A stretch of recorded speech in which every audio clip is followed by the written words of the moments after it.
comic strip. In fact, the history of Dick Tracy can be traced all the way back to the king of the mystery sleuths, Sherlock Holmes. Tracy. Tracy? You mind if I call you Dick? The current movie hype has made him a household name for the present, but Dick Tracy is a detective with a long and colorful past.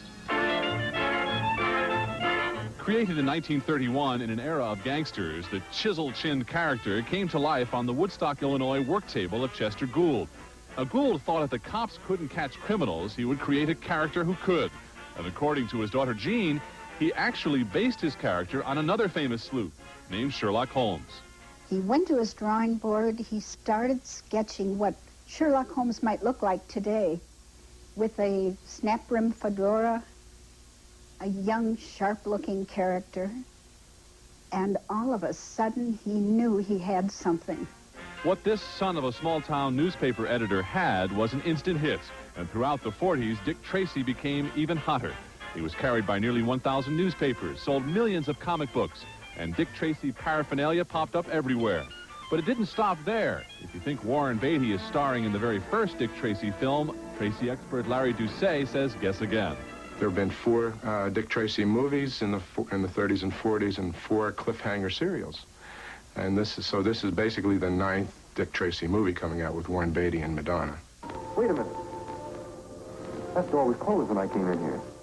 Making his movie debut over half a century ago, the square-jawed detective was portrayed by Ralph Byrd in a handful of serials.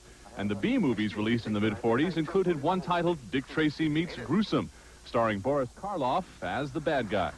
Why don't you have Tracy take a look at him? I think I will. Naturally, it was only a matter of time before the detective delved into the world of cartoons and the animated adventures of Dick Tracy. I'm on my way to the dock. You just keep an eye on that platypus. While Gould believed strongly that crime doesn't pay, it was the colorful criminals he created that made the comics popular and profitable. And his inspiration for characters came in a variety of ways, according to Gould's grandson, Tracy, named after you-know-who. He drew up an egg-shaped circle for a head, which he normally did for anybody he was drawing. And he drew some eyes. And he said, oh, gosh, I don't know what I'm going to do. Well, he took his pencil and started crossing it out. He said, my gosh. He said, I love prunes. This looks like a prune. Prune face. Gould identified with his characters, and as the strip progressed, Tracy became his alter ego with subtle changes.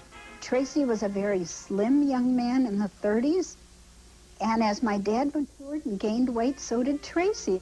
Chester Gould died in 1985, but his family believes he would have been proud of the latest Tracy film and the way it has given new life to that square-jawed detective named Dick. I watched Warren Beatty carefully, and he picked up mannerisms my father had